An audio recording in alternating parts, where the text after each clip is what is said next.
At sea in UC .47 again. Alton as surly as ever. I decided finally to write to Zoe, but found it difficult to know what to say. Eventually, I said more than I had intended. I told her frankly that I experienced a shock, but that I had not meant to seem so cold, and that what I had done had been done for both our sakes. I told her that I still loved her, and I implored her once more to leave the colonel and come to me as my wife. Already I long to know what message awaits me on my return. This will not be for 3 days.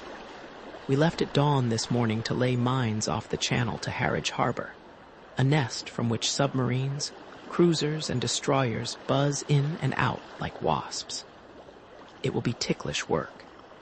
On the bottom, our minds are still with us, but so are our lives, which is something.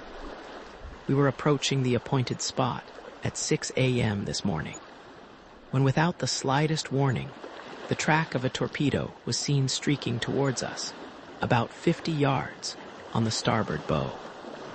Before Alton, who was on the bridge with me, could do more than press the diving alarm, the track met our ram.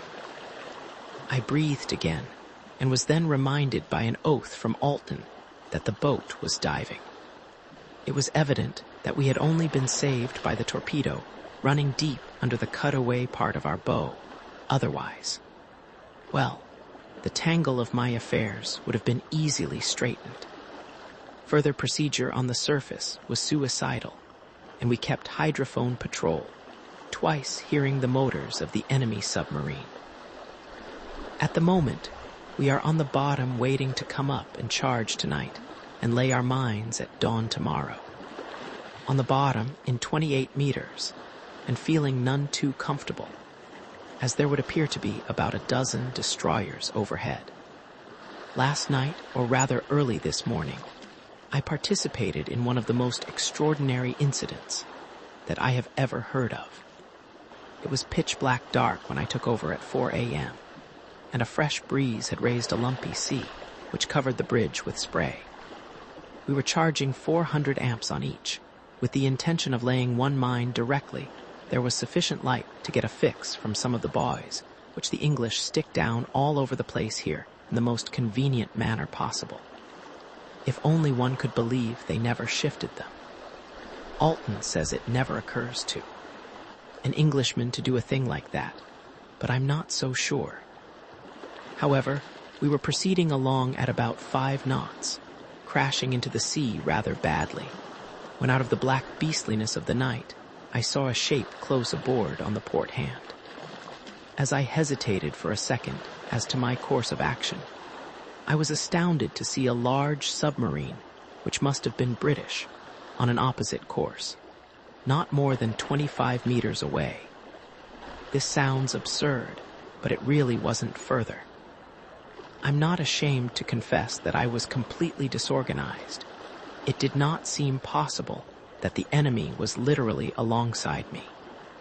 I don't know how it struck the officer in the British boat, but I must give him credit for doing something first, for he fired a Very's white light straight at me as the 2 boats passed. It impinged on the hull, and in the flash I caught a photographic glimpse of his conning tower, on which was painted the letter E, followed by 2 numbers, of which one was a 2, I think, and the other a 9. By this time, he was on my port quarter and rapidly disappearing. In a frenzy of rage, I managed to get my revolver out, and whilst with the left hand I pressed the diving alarm, with the right hand I emptied the magazine in his direction.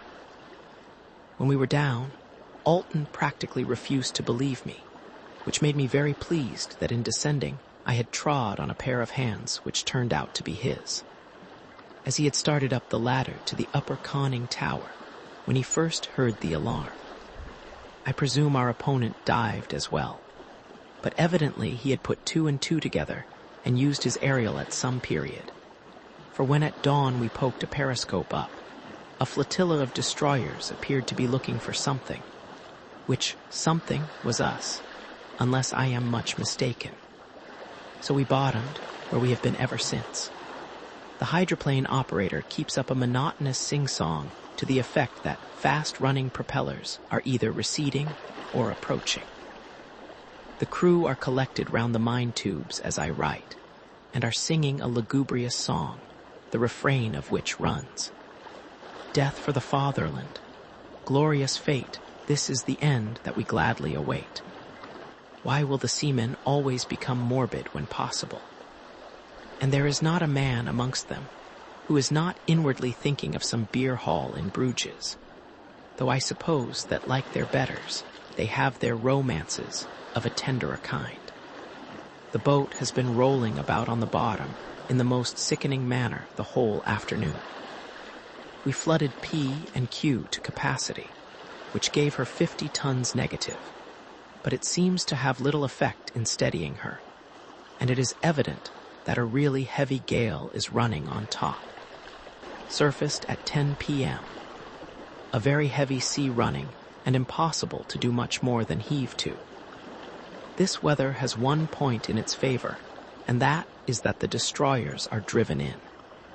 It got steadily worse all night, and at midnight we lost our foremost wireless mast overboard. We have now 10 a.m. Been 48 hours without communication.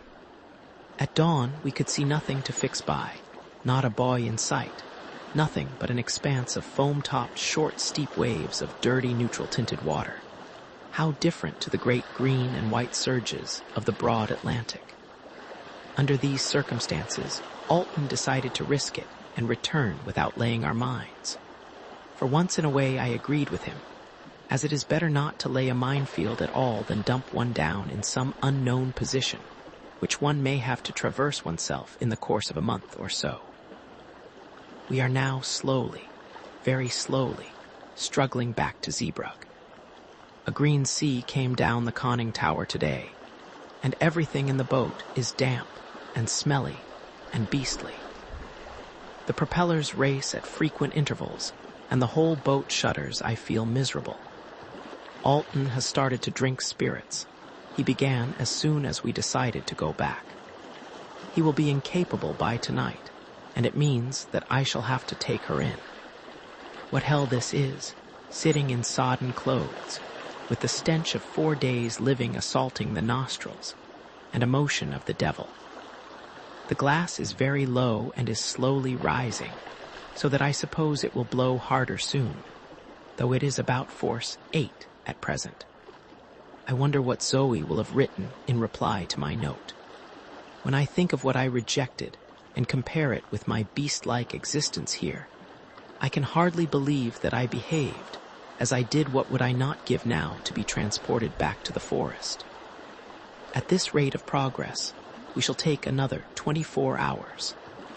I wonder if I can knock another half knot out of her without smashing her up.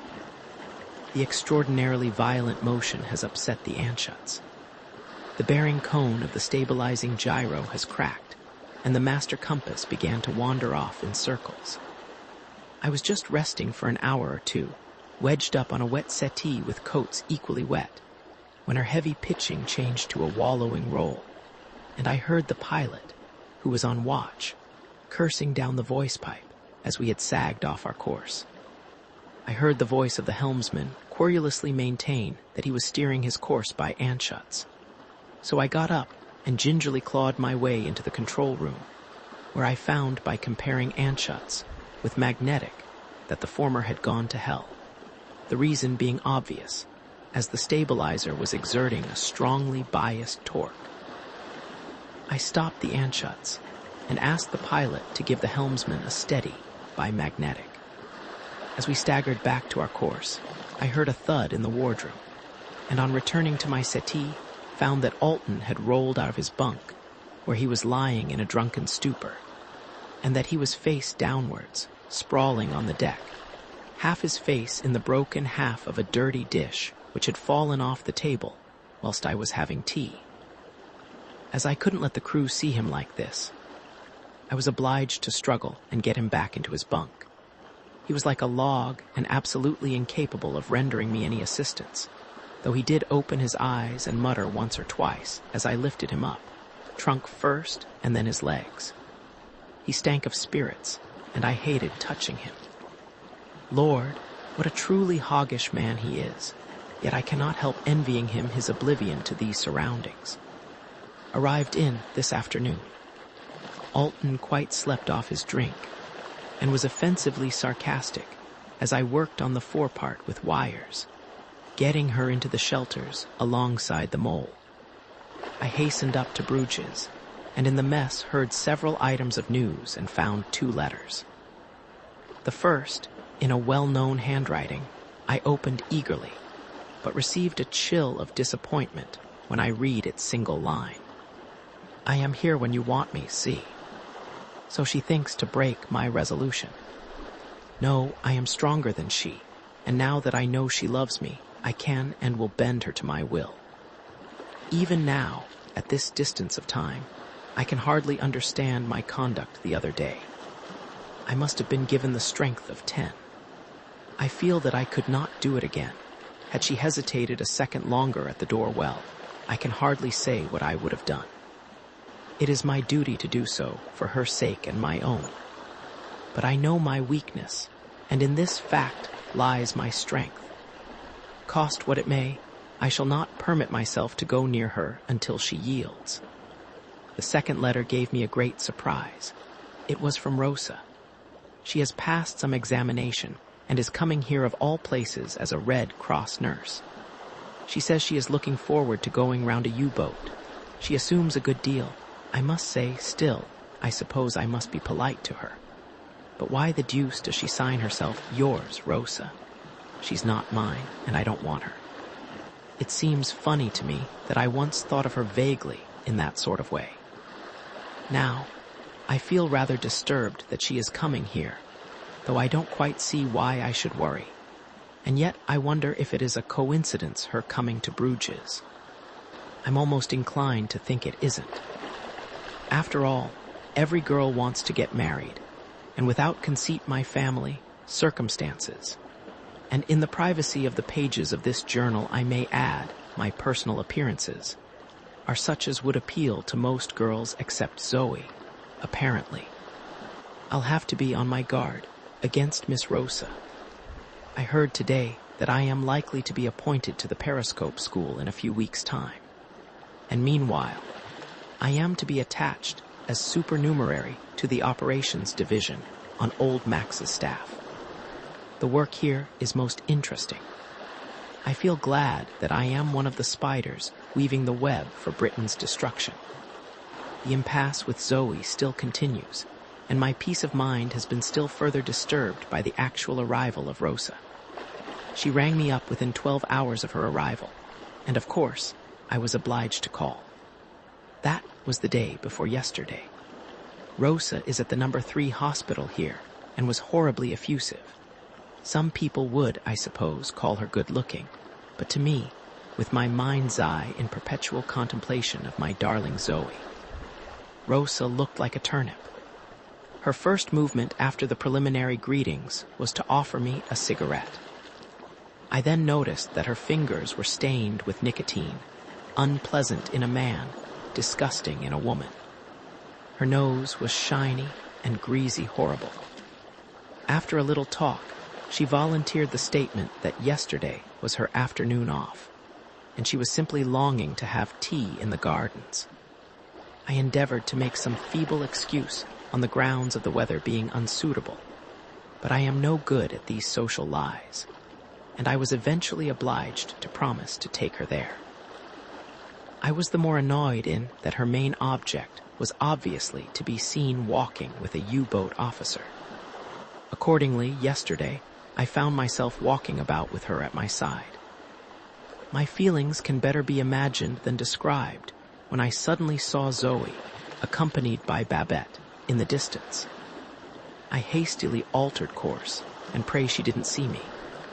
In the course of the afternoon, Rosa had the impertinence to say that at Frankfurt they were saying that I was interested in a beautiful widow at Bruges.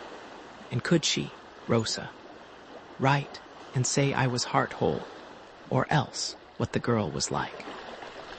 I'm afraid that I lost my temper a little, and I told Rosa she could write to all the busybodies at home and tell them from me to go to the devil. These women in the home circle, and especially aunts, are always the same. Firstly, they badger one to get married, and then if they think one is contemplating such a step, they are all agog to find out whether she is suitable. 3 more boats, 2 of which are UC-S, are overdue. It is distinctly unpleasant not knowing how or where they go, though the UB boat, Friedrich Althofen, made her incoming position the day before yesterday as off Dungeness, so it looks as if the barrage at Dover, which got Weissman, has got Althofen as well. I wonder what new devilry they have put down there. How one wishes that, in 1914, instead of seeking the capture of Paris, we had realized the importance of the Channel ports to England and struck for them. It would not have been necessary to strike even in September 1914. We could have walked into them. Dunkirk, at all events, should have been ours. However, we must do the best with things as they are. Not that I would consider it too late even now to make a big push for the French coast. It would seem, as a matter of fact, that all the pushing is to be at the other end of the line, in the Verdun sector, from the rumors I hear, though I should have thought once bitten, twice shy in that quarter. Saw Zoe again in the distance, and I think she saw me.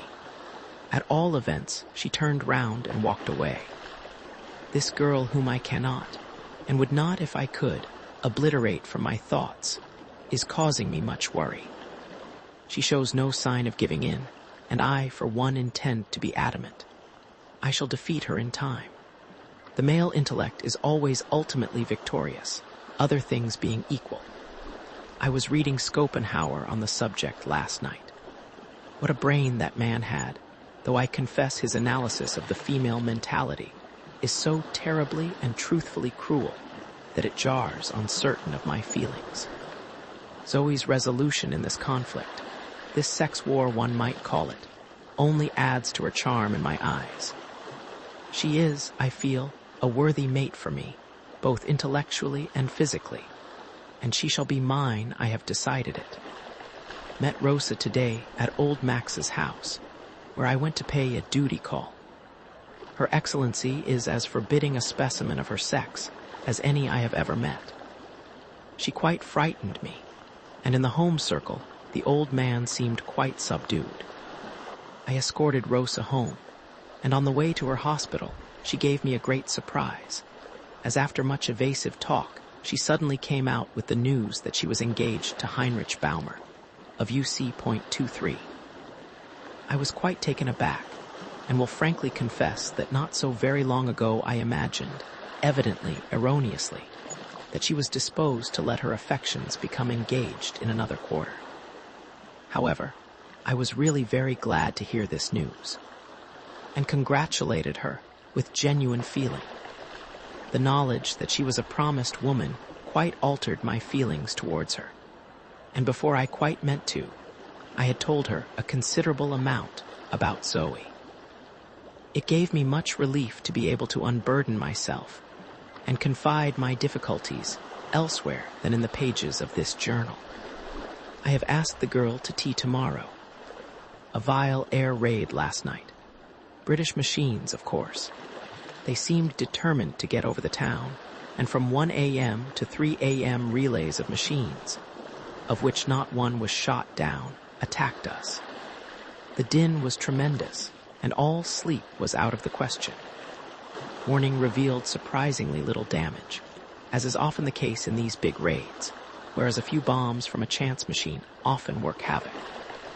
I was down at 50 BC Aerodrome this morning, and heard that as soon as the moon suits, we are going to make Dunkirk sit up as retaliation for last night's efforts. There were also rumors of big attacks impending on London as soon as the new type of Gothas are delivered. That will shake the smug. Security of those cursed islanders. Rosa came to tea, and afterwards I told her more about Zoe, and as I expect any day to be appointed to the periscope school at Kiel, I asked Rosa to try and effect an introduction to Zoe, and do what she could for me. Rosa gave me the impression that she was somewhat surprised, that I should have had any difficulty with Zoe. Of course, I had not told her of the shooting box scene. Rosa evidently thinks any woman ought to be honored. Perhaps I was not so far wrong in my surmises as to Rosa's previous inclinations, I wonder. At any rate, she will undoubtedly make Baumer a good wife, and she will probably be very fruitful and grow still fatter and housewifely. She is of a type of woman appointed by God in his foresight as breeders. Zoe, my adorable one, will probably not take kindly to babies. I am ordered to report myself at Kiel by next Monday. I am terribly tempted to ring up Zoe on the telephone before I leave. It seems dreadful to leave her without a word, but at the same time, I feel that she would interpret this as a sign of weakness on my part, as indeed it would be. I must be firm, for strength of mind pays with women, even more than with men. At Kiel, I left Bruges without a word either to, or from my obstinate darling. It is torture being away from her. I had thought that when I was here and not exposed to the temptation of going round and seeing her, that it would be easier. It is not. I long to write, and how I wonder whether she is feeling it as I do. I have read somewhere that a woman's passion once aroused is more ungovernable than a man's. That her whole being cries aloud for me cannot be doubted. And if the above statement is true, what inflexibility of will she must be showing it almost makes me fear. But no, I will defeat her in this strange contest, and she shall be my wife. The work here is strenuous, and the grass does not grow under one's feet. The course for commanding officers lasts 4 weeks and terminates in an exceedingly practical but rather fearsome test, i.e.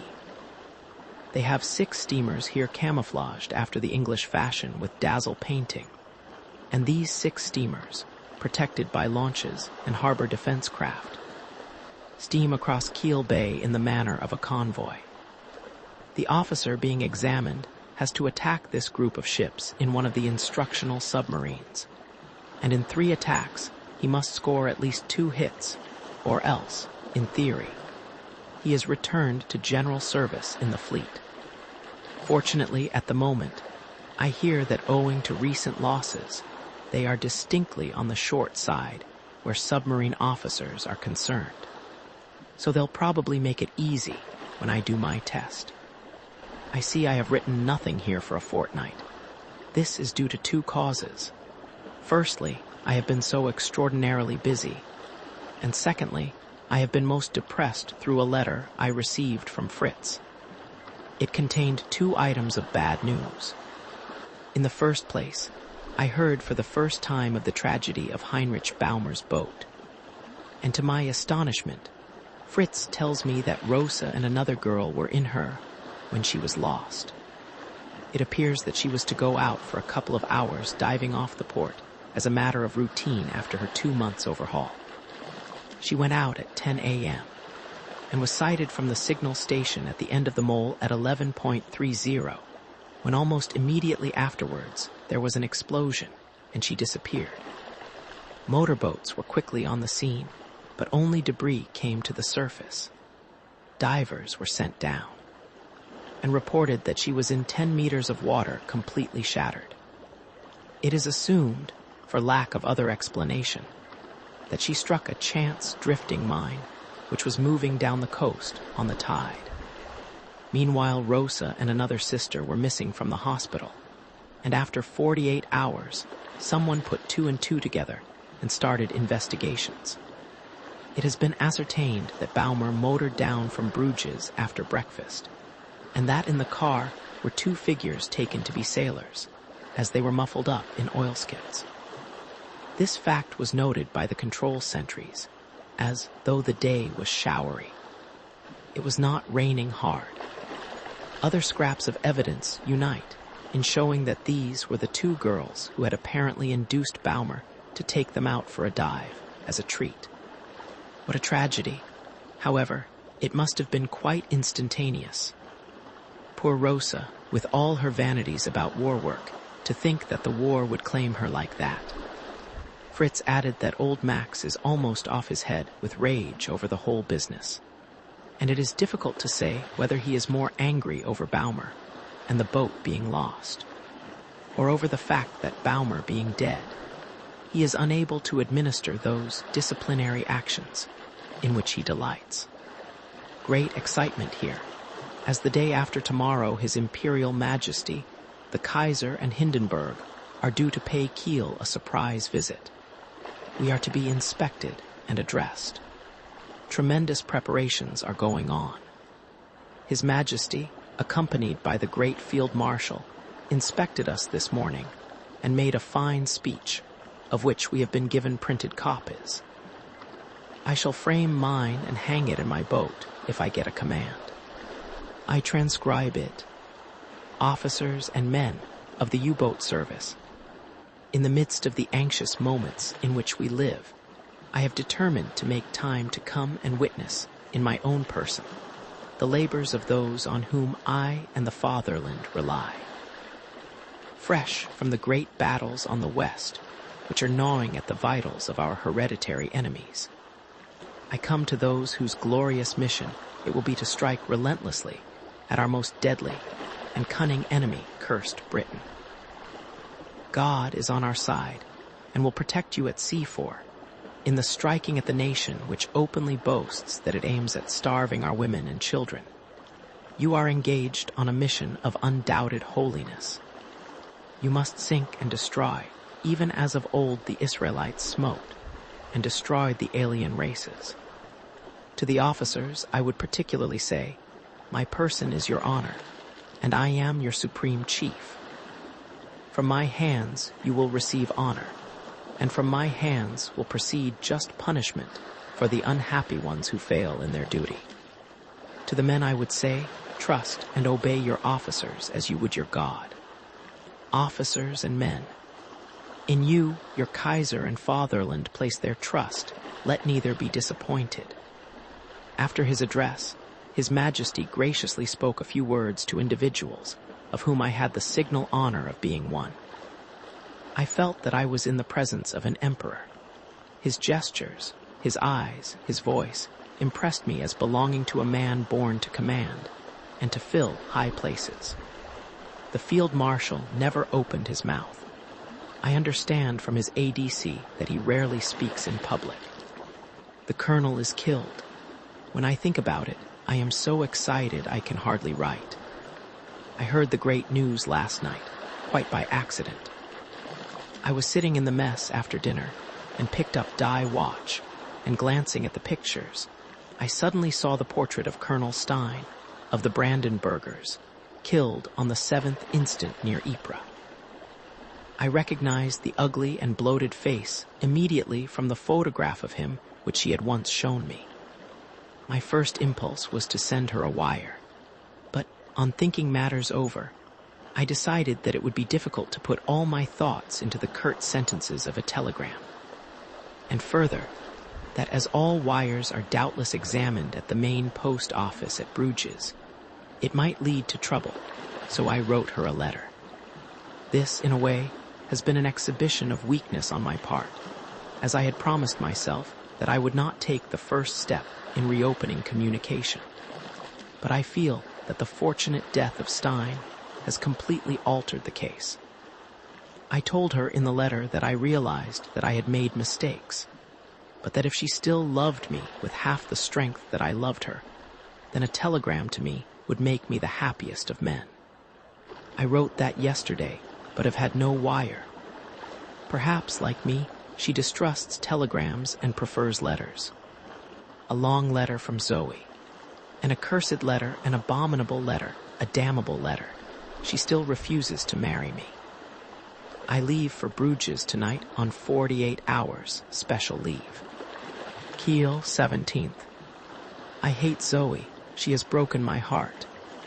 After her preposterous letter of the 14th, I decided that, in a matter which so closely affected my happiness, no stone ought to remain unturned to ensure a satisfactory solution of the problem.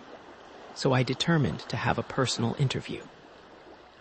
I arrived at Bruges after tea and went at once to the flat. I tackled her immediately on the subject of her letter, and told her that naturally I understood that a decent interval must elapse before we married. But granted this fact, I told her that I failed to see what prevented our marriage. A most unpleasant and harrowing scene ensued, the details of which form such painful recollections that I really cannot write them down here. Though in the passage of months, I have acquired the habit of writing in the pages of this journal, with the same freedom as I would talk to that wife, whom I had hoped to possess. She maintained an obstinate silence when I urged her to give me at least some tangible reason as to why she would not marry me. She contented herself and maddened me by reflecting in a kind of monotone. "I love you, Karl, and am yours, but I cannot marry you." I could have beaten her till she was senseless, but I had enough sense to realize that with Zoe, whose resolution, considering she is a woman, amazes me, force is not the best method. As I continued to press her, time was important. Had I not journeyed far to see her, those glorious eyes of hers, which I love and whose power I dread, filled with tears. I was a brute. I was heartless. I was inconsiderate. I could not love her. I was cruel. And I know not what other accusation crushed me down. Broken-hearted and dispirited, I told her to choose there and then. She collapsed onto a sofa in a storm of tears, and after a severe mental struggle, I took the only possible course, and leaving the room left her forever. I have resumed my service life, determined to cast her out from my mind. I will not deceive myself. It will be hard. Love and logic are deadly enemies, but logic must and shall prevail. Though I have seen her for the last time, I cannot escape the net of fascination which the girl has thrown over me. Perhaps in the course of time I shall slowly emerge and free myself from its entanglements. At present, I hate her for this blow she has dealt me. And yet, oh Zoe, my darling, how I long to be with you. Today I went through my final test for qualification as U-boat commander. At 9 a.m. I proceeded to sea in command of the U.11, one of the instructional boats here. We proceeded out into Kiel Bay. On board and watching my every movement was a committee consisting of a commander and 2 lieutenant commanders. On arrival at the entrance lightship, I was ordered to attack a convoy of camouflaged ships, which were just visible about 15 kilometers away off the Spitbank. I had a very shrewd idea as to the course they would steer, and on coming up for my final observation, I found myself in an excellent position, 1,000 meters on the bow of the leading ship. The rest was easy. I gave the leader the 2 bow torpedoes, and turning 16 points, fired my stern tube at the 3rd ship of the line. 2 hits were obtained, and I returned to harbor well pleased with myself. There is not the slightest chance of having failed to qualify. My confidence in myself was not misplaced. I heard today that I am on the command list and anticipate in a few days being appointed to a boat. I wonder which craft I shall get. I met the ADC to the chief of the staff at the school, at the gardens, and in conversation with him discovered that he had heard that 3 boats were being detached from the Flanders flotilla for an unknown destination. This has given me an idea, for I feel that I can never return to Bruges, and I was rather dreading being appointed to one of the boats there. I have dropped a line to Fritz Regels, who is on old Max's staff, and told him that I do not wish to return to Bruges, and I further hinted that I understood a detached squadron was proceeding somewhere, and as far as I was concerned, the further the better, if I could get into it.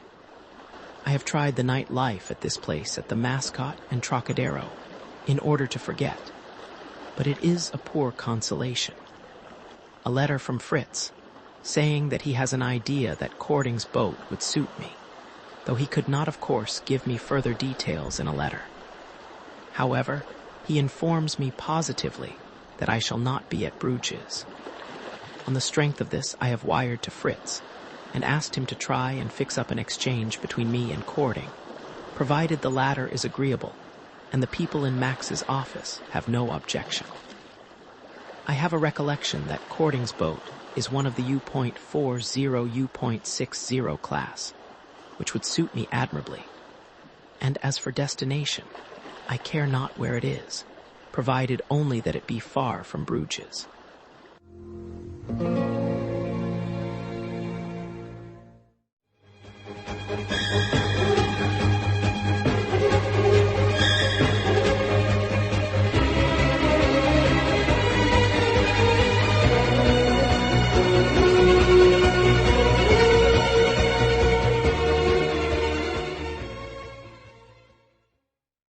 At sea, I have quite neglected my poor old journal for several weeks, but I have passed through an extraordinarily busy period. It was approved that I should relieve Cording, whose boat, the U.59, I discovered to be refitting at Wilhelmshaven. I was very pleased not to go back to Bruges, though as we steam steadily north at this moment, I cannot escape a sense of deep disappointment that upon my return from this trip, I shall not enjoy as of old the fascination of Zoe. But I shall have plenty of time to get accustomed to this idea, for this is no ordinary trip. We are bound for the North Cape and Merman Coast, where we remain until well into the cold weather at any rate, for 3 months.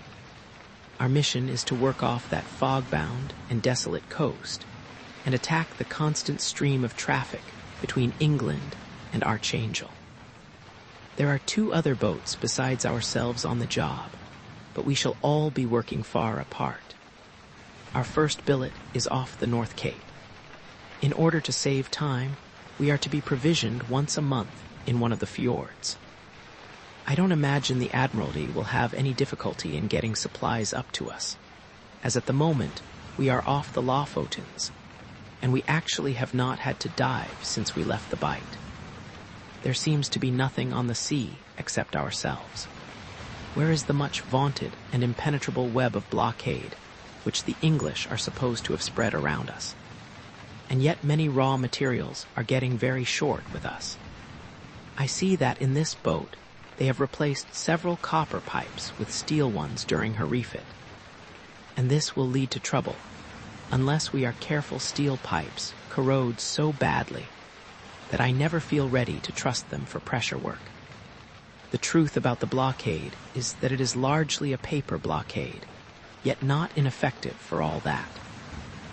Unfortunately for us, the damned English and their hangers-on control the cables of the world, and hence all the markets, and I don't suppose, to take the case of copper, that a single pound of it is mined from the Rio Tinto without the British Board of Trade knowing all about it. The neutral firms simply dare not risk getting put on to the British blacklist. It means ruination for them. And then all these dollar-grabbing Yankees, enjoying all the advantages of war without any of its dangers, they make me sick. This seems a most profitable job.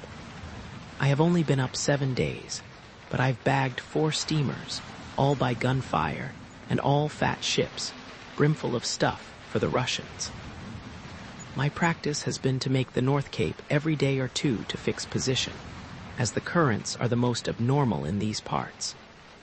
And I should say that the Sailing Directions Pilotage Handbook and tidal charts were compiled by a gentleman at a desk who had never visited these latitudes. At the moment, I am standing well out to sea, as the immediate vicinity of the North Cape has become rather unhealthy. Yesterday afternoon, I had sunk number 4 in the morning, and the crew were still pulling for the coast. 4 British trawlers turned up. These damned little craft seem to turn up wherever one goes. I long to have a bang at them with my gun, but apart from the uncertainty as to what they carried in the way of armament, I have strict orders to avoid all that sort of thing.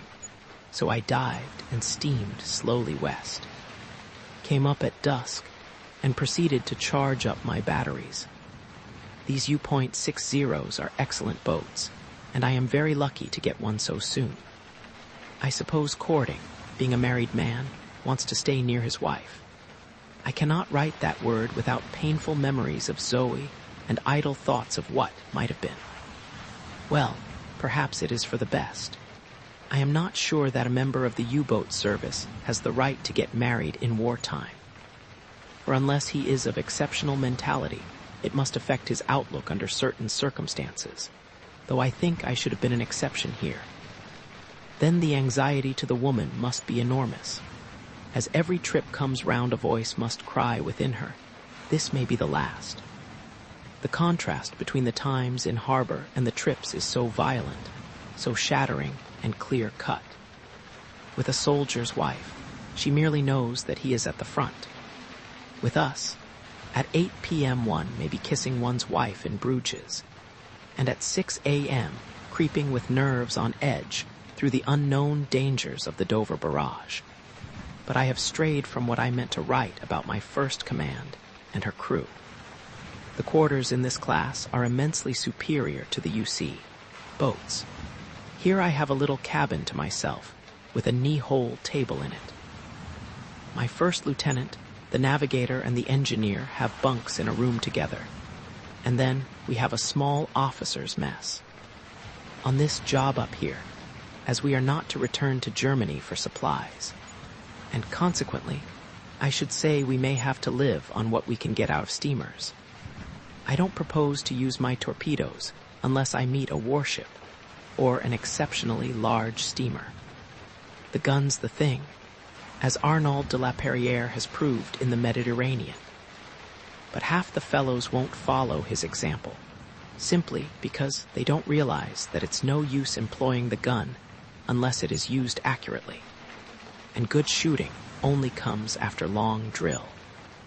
I have impressed this fact on my gun crew, and particularly the 2 gun layers, and I make Voigtman, my young first lieutenant, take the crew through their loading drill twice a day, together with practice of rapid manning of the gun after a surface or rapid abandonment of the gun, should the diving alarms sound in the middle of practice.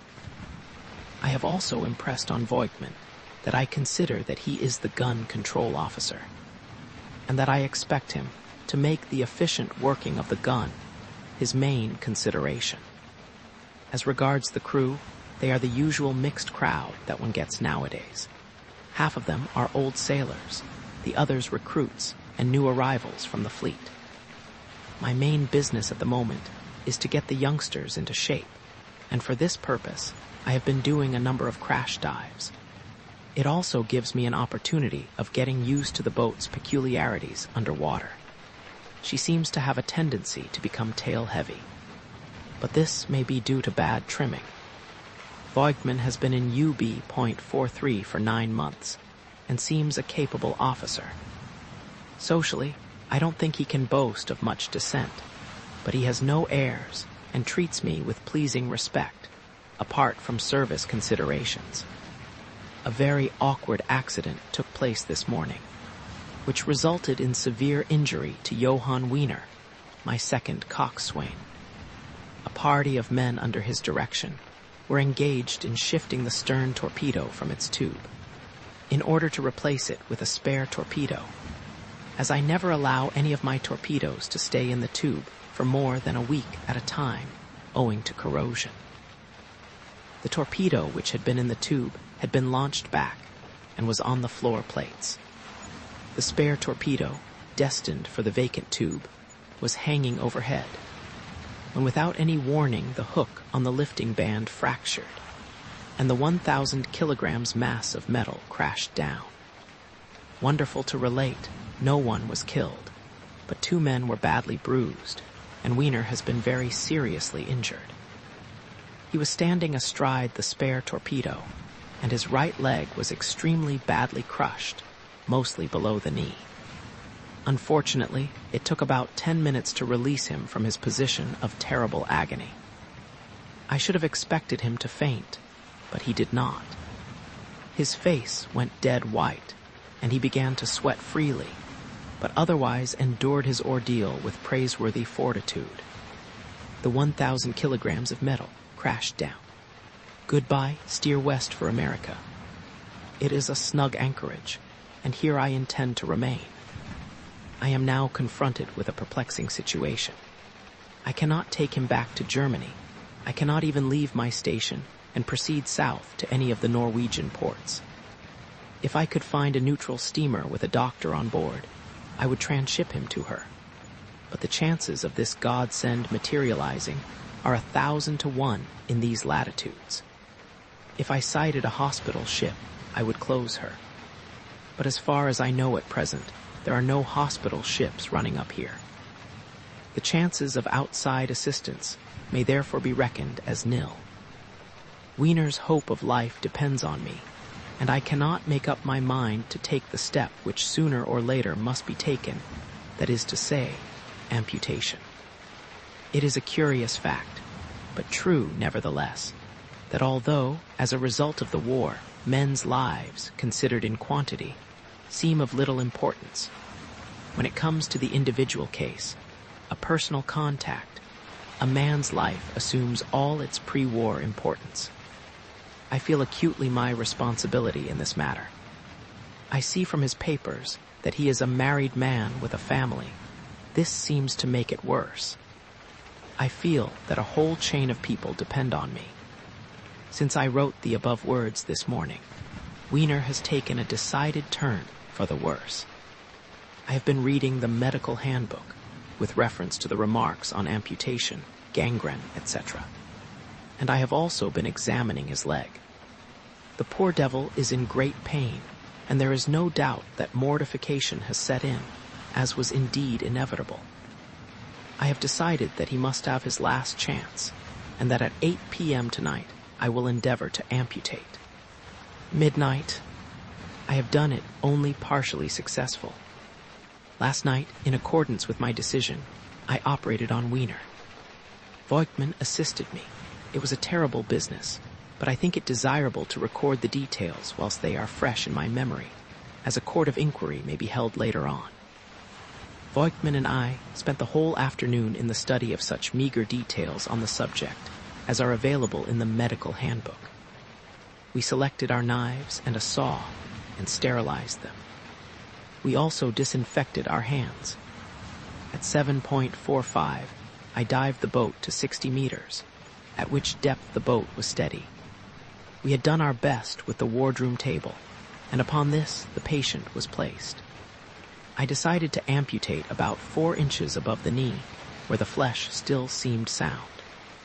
I considered it impracticable to administer an anesthetic, owing to my absolute inexperience in this matter. 3 men held the patient down, as with a firm incision I began the work. The sawing through the bone was an agonizing procedure, and I needed all my resolution to complete the task. Up to this stage, all had gone as well as could be expected, when I suddenly went through the last piece of bone and cut deep into the flesh on the other side. An instantaneous gush of blood took place, and I realized that I had unexpectedly severed the popliteal artery, before Voigtman, who was tying the veins, was ready to deal with it. I endeavored to staunch the deadly flow by nipping the vein between my thumb and forefinger, whilst Voigtman hastily tried to tie it. Thinking it was tied, I released it, and alas, the flow at once started again. Once more I seized the vein, and once again Voigtman tried to tie it. Useless, we could not stop the blood. He would undoubtedly have bled to death before our eyes. Had not Voigtman cauterized the place with an electric soldering iron, which was handy. Much shaken, I completed the amputation, and we dressed the stump as well as we could. At the moment of writing, he is still alive, but as white as snow. He must have lost liters of blood through that artery. 9 p.m. Wiener died 2 hours ago. I should say the immediate cause of death was shock and loss of blood. I did my best. We have been out on this extended patrol area 7 days, but not a wisp of smoke greets our eyes. Nothing but sea, sea, sea. Oh, how monotonous it is. I cannot make out where the shipping has got to. Tomorrow I am going to close the North Cape again. I think everything must be going inside me. I am too far out here. The North Cape bears due east, nothing afloat in sight. Where the devil can all the shipping be? In 10 days' time, I am due to meet my supply ship. Meanwhile, I think I'll have to take another cast out of 300 miles or so. Nothing in sight, nothing. The barometer falling fast, and we are in for a gale. I have decided to make the coast again, as I don't want to fail to turn up punctually at the rendezvous. In the Standarak Landholm Fjord, thank heavens. Heavens, we have had a time. We were still 250 miles from the coast when we were caught by the gale. And a gale up here is a gale, and no second thoughts about it. To say it blew with the force of 10,000 devils is to understate the case. The sea came onto us in huge foaming rollers, like waves of attacking infantry intent on overwhelming us. We struggled east at about 3 knots, but she stuck it magnificently. Low scudding clouds obscured the sky and came like a procession of ghosts from the northeast. Sun observations were impossible for 2 reasons. Firstly, no one could get on deck. Secondly, there was no visible sun. This lasted for 3 days, at the end of which time we had only the vaguest idea as to where we were. The gale then blew out, but contrary to all expectations, was succeeded by a most abominable fog, thick and white like cotton wool. These were hardly ideal conditions under which to close a rocky and unknown coast, but it had to be done. The trouble was that it was entirely useless taking soundings, as the 20-meter depth line on the chart went right up to the land. We crept slowly eastwards, till, when by dead reckoning we were 10 miles inside the coast, the navigator accidentally leant on the whistle lever. This action on his part probably saved the ship, as an immediate echo answered the blast. In an instant, we were going full speed astern. We altered course 16 points and proceeded 10 miles westerly, where we lay on and off the coast all night, cursing the fog.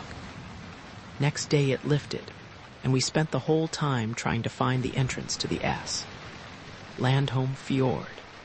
The coast appeared to bear no resemblance to the chart whatsoever. The cliffs stand up to a height of several hundred meters, with occasional clefts where a stream runs down. There are no trees, houses, animals, or any signs of life, except seabirds, of which there are myriads. The engineer declares he saw a reindeer, but 5 other people on deck failed to see any signs of the beast. After hours of nosing about, during which my heart was in my mouth, as I quite expected to fetch up on a pinnacle rock, items which are officially described in the handbook as being very numerous, we rounded a bluff and got into a place which seems to answer the description of S. Landholm. At any rate, it is a snug anchorage, and here I intend to remain for a few days and hope for my store ship to turn up. I've posted a daylight lookout on top of the bluff. It would be very awkward to be caught unawares in this place, which is only about 150 meters wide in places. I'm taking advantage of the rest to give the crew some exercises and execute various minor repairs to the diesels. Yesterday we fought what must be one of the most remarkable single-ship actions of the war. At 9 a.m., the lookout on the cliffs reported smoke to the northward. I got the anchor up and made ready to push off, but still kept the lookout ashore. At 9.30, he reported a destroyer in sight, which seemed serious if she chose to look into my particular nook. At any rate, I thought, I wouldn't be caught like a rat. So I got my lookout on board a matter of 10 minutes, and then proceeded out, trimmed down and ready for diving. When I drew clear of the entrance, I saw the enemy distant about 1,000 meters. I at once recognized her as being one of the oldest type of Russian torpedo boats afloat. When I established this fact, a devil entered into my mind and did a most foolhardy act. I decided that I would not retreat beneath the sea, but that I would fight her as one service ship to another. When I make up my mind, I do so in no uncertain manner. Indecision is abhorrent to me, and I sharply ordered, "Guns, crew, action." I can still see the comical look of wonderment which passed over my first lieutenant's face, but he knows me and did not hesitate an instant. We drilled like a battleship, and in 65 seconds I timed it as a matter of interest. From my order, we fired the first shot. It fell short. Extraordinary to relate, the torpedo boat, without firing a gun, put her helm hard over and started to steam away at her full speed, which I suppose was about 17 knots. I actually began to chase her, a submarine chasing a torpedo boat. It was ludicrous. With broad smiles on their faces, my good gun's crew rapidly fired the gun, and we had the satisfaction of striking her once, near her after funnel. But it did no vital damage, as a few minutes afterwards she drew out of range. What a pack of incompetent cowards. They never fired a shot at us. I suppose half of them were drunk or else in a state of semi-mutiny, for one hears strange tales of affairs in Russia these days. The whole incident was quite humorous, but I realized that I had hardly been wise, as without doubt the English will hear of this, and these trawlers of theirs will turn up, and I'm certainly not going to try any heroics with John Bull, who is as tough a fighter as we are. Meanwhile, what of the supply ship? For I'm supposed to meet her here, and it's already 24 hours since yesterday's epoch-making battle, and I expect the English any moment. My doubts were removed for me since I received special orders at noon by high-power wireless from Nordreich, and on decoding them found that, for some reason or other, we are ordered to proceed to Muckle Flugga Cape, and thence down the coast of Shetlands to the Fair Island Channel, where we are directed to cruise till further orders. Special warning is included as to encountering friendly submarines. It appears to me that a special concentration of U-boats is being ordered round about the Orkneys, and that some big scheme is on hand. We are now steering southwesterly to make Muckle Flugga, which I hope to do in 4 days' time if the weather holds. These northern waters have proved very barren of shipping in the last few weeks, and this fact, coupled with the approaching winter weather, which must be fiendish in these latitudes, makes me quite ready to exchange the Archangel billet for the work round the Orkneys and Shetlands, though this is damnable enough in the winter, in all conscience. There is only one fly in the ointment, and that is that this premature return to North Sea waters might conceivably mean a visit to Zeebrugge, though this class are not likely to be sent there. Though it is many weeks since I left Zoe, I have not been able to forget her. I continually wonder what she is doing, and often when I am not on my guard, she wanders into my thoughts. Whilst I am up here, it does not matter much, except that it causes me unhappiness. But if I found myself at Bruges, it would be very hard. However, I don't suppose I shall ever see her again. Sighted Muckle Flugga this morning, and shaped course for Fair Island. Oh, what a hell I have passed through. I can hardly realize that I am alive, but I am. Though whether I shall be tomorrow morning is doubtful, it all depends on the weather. And who would willingly stake their life on North Sea weather at this time of the year? Curses on the man who sent us to the Fair Island Channel, where the devil is our intelligence service. If we make Flanders, I have a story to tell that will open their eyes, blind bats that they are, luxuriating in the comfort of their fat staff jobs ashore. The Fair Island Channel is an English death trap. It stinks with death. By cursed luck, we arrived there just as the English were trying one of their new devices, and it is the devil. Exactly what the system is, I don't quite know, and I hope never again to have to investigate it. For 47 hours we have been hunted like a rat, and now, with the pressure hull leaking in 3 places and the boat half full of chlorine, We are struggling back on the surface, practically incapable of diving at least for more than 10 minutes at a time. Even on the surface, with all the fans working, one must wear a gas mask to penetrate the fore compartment. Oh, these English, what devils they are. Here is what happened. Fair Island was away on our port beam when we sighted a large English trawler, which I suspected of being a patrol. To be on the safe side, I dived and proceeded at 20 meters for about an hour. At 5 p.m., approximately, I came up to periscope depth to have a look round, but quickly dived again as I discovered a trawler, steering on the same course as myself, about 1,000 meters astern of me. This was the more disconcerting, as in the short time at my disposal it seemed to me that she was remarkably similar to the craft I had seen in the afternoon. And yet this hardly seemed likely, as I did not think she could have sighted me then. On diving, I altered course 90 degrees and proceeded for half an hour at full speed, then altered another 90 degrees in the same direction as the previous alteration, and diving to 30 meters, I proceeded at dead slow.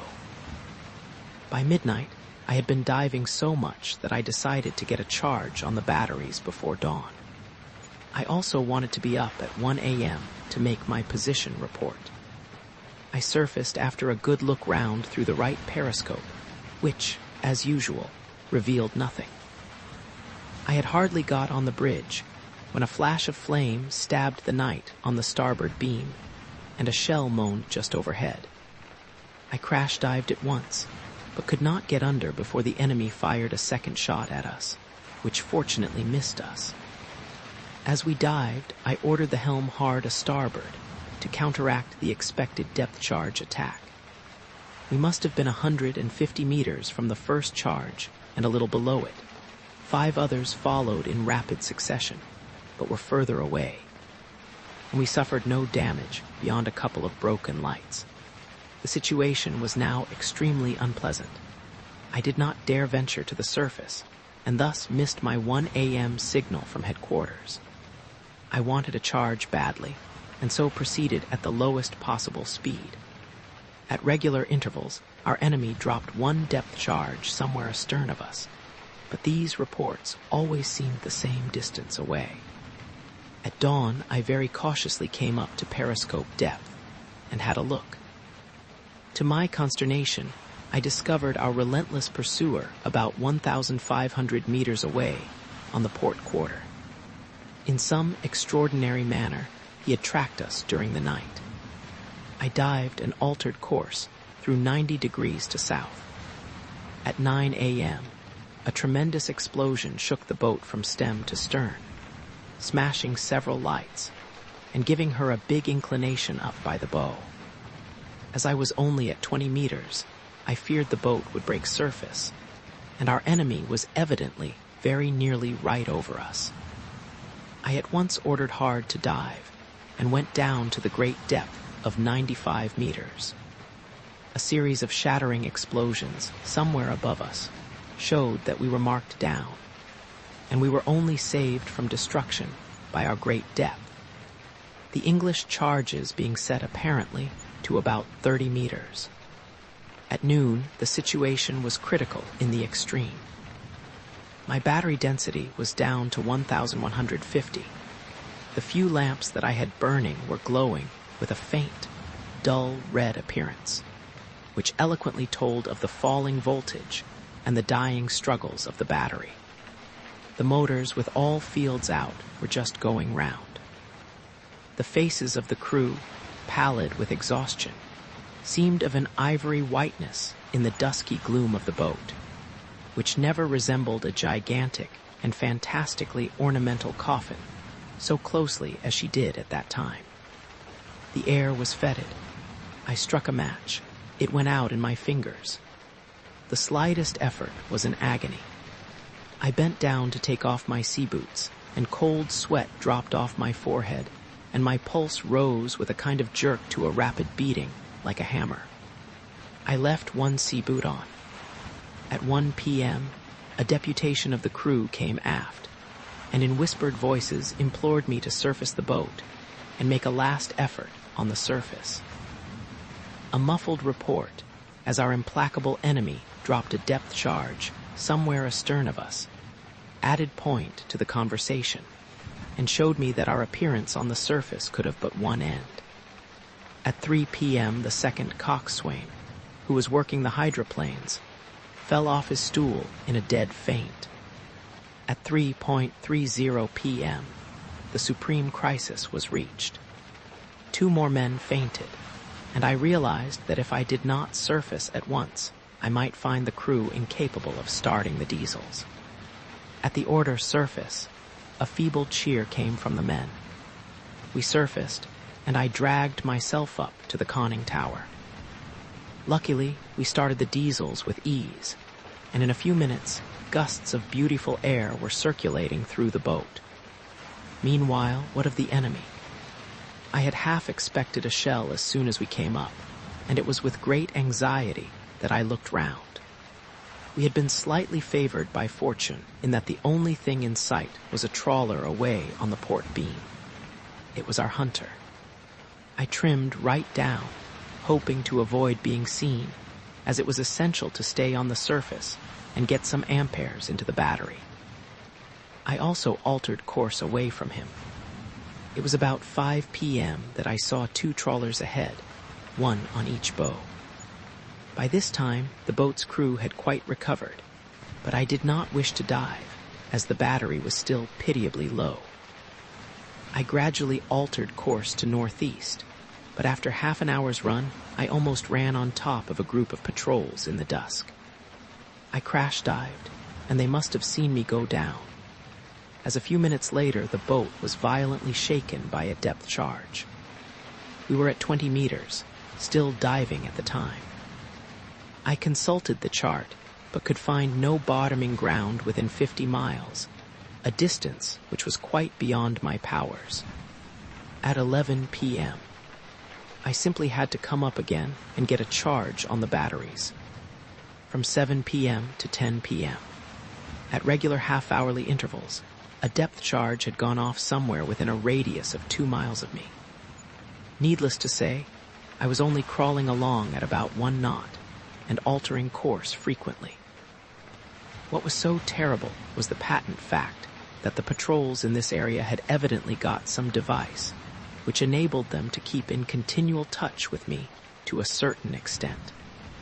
These monotonous and regular depth charges seemed to say, "We know, U-boat, that we are somewhere near you, and here is a depth charge just to tell you that we haven't lost you yet."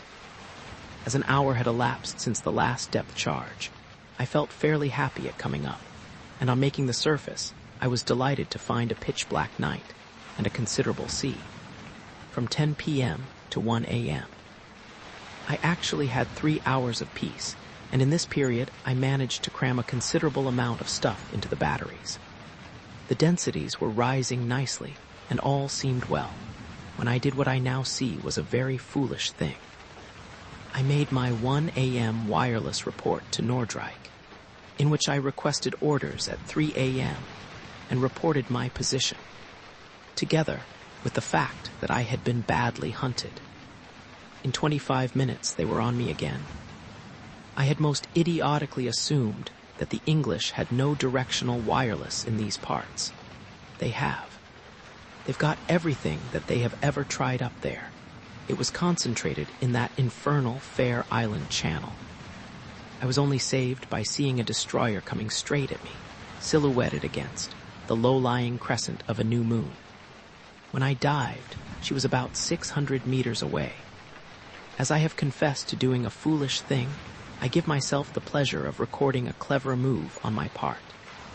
I anticipated depth charge attack as a matter of course, but instead of going down to 25 meters, I kept her at 12. The depth charges came all right, 7 smashing explosions. But, as I had calculated, they were set to go off at about 30 meters, and so were well below me. The boat was thrown bodily up by one, and I think the top of the conning tower must have broken surface. but there was little danger of this being seen in the prevailing water conditions. I have just had to stop recording my experiences of the past 48 hours, as the navigator, who is on watch, sent down a message to say that smoke was in sight. The next hour was full of anxiety, but by hauling off to port, we managed to lose it. I then had a little food, and I will now conclude my account before trying again to get some sleep. The account continued. All my hopes of getting up again that night, both for the purpose of charging and of getting the 3 a.m. signal, were doomed to be disappointed, as the hydrophone operator kept on reporting the noise of destroyers overhead. Occasional distant thuds seemed to indicate a never-ending supply of depth charges, but they were about 4 or 5 miles from me. Perhaps some other unfortunate devil was going through the fires of hell. At daylight on the second day, my position was still miserable. The battery was getting low again, the sea had gone down, and when I put my periscope up at 9 a.m., the horizon seemed to be ringed with patrols. I felt as if I was in an invisible net, and though I endeavored to conceal my apprehension from the crew, I could see from the listless way they went about their duties that they realized that once again we were near the end of our resources.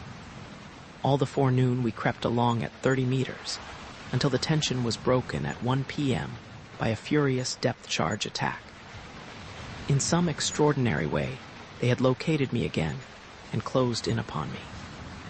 The first charges were some little distance off, and as they got closer, a feeling of desperation overcame me, and I seriously contemplated ending the agony by surfacing and fighting to the last with my gun. Curiously enough, the procedure that I adopted was the exact opposite. I decided to dive deep. I went down to 114 meters. At this exceptional depth, 3 rivets in the pressure hull began to leak, and jets of water with the rigidity of bars of iron shot into the boat. I held on for 5 minutes, which was sufficient to save me from the depth charge attack, though 2 which went off almost above me broke some lamps. I then came up to 20 meters and slowly crawled on. Throughout the long afternoon, though we were not directly attacked again, I heard depth charges on several occasions sufficiently close to me to demonstrate that these implacable and tireless devils had an idea of the area I was in. By a supreme effort, working one motor at the only speed it would go, viz., dead slow, I managed to squeeze out the battery until I estimated it must be dusk. There was only one thing to do. I surfaced. It was not as dark as I had hoped, and I saw a fairly large sloop-like vessel about 8,000 meters away on the port beam. She must have seen me simultaneously as the flash of a gun darted from her, the shell falling short. I couldn't dive. There seemed only one thing to do: fight and then die. I ordered the gun's crew up, and the unequal duel began. We were going full speed on the diesels, and my course was east by north. A good deal of water and spray was flying over the gun, and my crew had little hope of doing much accurate shooting. But I have often found that when one is being fired at, there is nothing so comforting as the sound of one's own gun. Our enemy was armed with 2 large guns, 15 centimeters or over, but had no speed, a discovery which raised my hopes again. It was soon evident that, provided we were not heading for another patrol, if we could survive 10 minutes shelling, we should be saved for the time being by the fading light, which was evidently causing our enemy increasing difficulties, as his shots alternated between very short and very much over. I was actually congratulating the navigator on our escape, and I had just told the gun's crew to cease firing at the blurred outlines on the port quarter, from which the random shells still came, when there was a sheet of yellow flame and a jar which threw me against the signalman. The latter had been standing near the conning tower hatch, and unfortunately I knocked him off his balance, and he fell with a thud into the upper conning tower. He had the good fortune to escape with a couple of ribs broken. But when I recovered myself and got to my feet, far worse consequences met my eyes. By the worst of ill luck, a shell which must have been fired practically at random had hit the gun just below the port trunnion. The result of the explosion was very severe. 4 of the 7 men at the gun had been blown overboard. The breech worker was uninjured, though from the way he swayed about it was evident that he was dazed, and I expected to see him fall over the side at any moment. The remaining 2 men were as dead as horseflesh. The material damage was even more serious. The gun had been practically thrown out of its cradle, but in the main, the trunnion blocks had held firm, and the whole pedestal had been carried over to starboard. The really terrible effects of this injury were not apparent at first sight, but I soon realized them, for an hour later, we had shaken off the sloop. I saw red flame on the horizon, which plainly indicated flaming at the funnel from some destroyer doubtless looking for us at high speed. I dived, intending to surface again as soon as possible. With this intention in my head, I did not go below the upper conning tower. We had barely got to 10 meters when loud cries from below and the disquieting noise of rushing water told me that something was wrong. I blew all tanks, surfaced, left the first lieutenant on watch, and went below. There were 5 centimeters of water on the battery boards, and I understood at once that we could never dive again. For the pedestal of the gun, in being forced over, had strained the longitudinal seam of the pressure hull, to which it is bolted, and a shower of water had come through as soon as we got under. It might have been hoped that this was enough, but no, our cup was not yet full. Chlorine gas suddenly began to fill the fore end. The salt water running down into the battery tanks had found acid, and though I ordered quantities of soda to be put down into the tank, it became, and still is at the moment of writing, impossible to move forward of the conning tower without putting on a gas mask and oxygen helmet. So we are helpless, and at the mercy of any little trawler, or even the weather. We have no gun, we cannot dive. The English must know that they have hit us, and every hour I expect to see the hull of a destroyer climb over the horizon astern. We are fortunate in 2 respects. In that, for the time being, the weather seems to promise well, and our diesels are thoroughly sound. We are ordered to Zeebrugge. I could have wished elsewhere for many reasons, but it does not matter, as I cannot believe we are intended to escape. I feel I would almost welcome an enemy ship. It would soon be over. But this uncertainty and anxiety drags on for hour after hour, and now I cannot sleep, though I haven't slept properly for over 70 hours. I am so worn out that my body screams for sleep, but it is denied to me, and so, lest I go mad, I write. It is better to do this, though my eyes ache and the letters seem to wriggle, than to stand up on the bridge looking for the smoke of our enemies, or to lie in my bunk and count the revolutions of the diesels. Thousands of thudding beats, one after the other, relentless hammer strokes. I have endured much.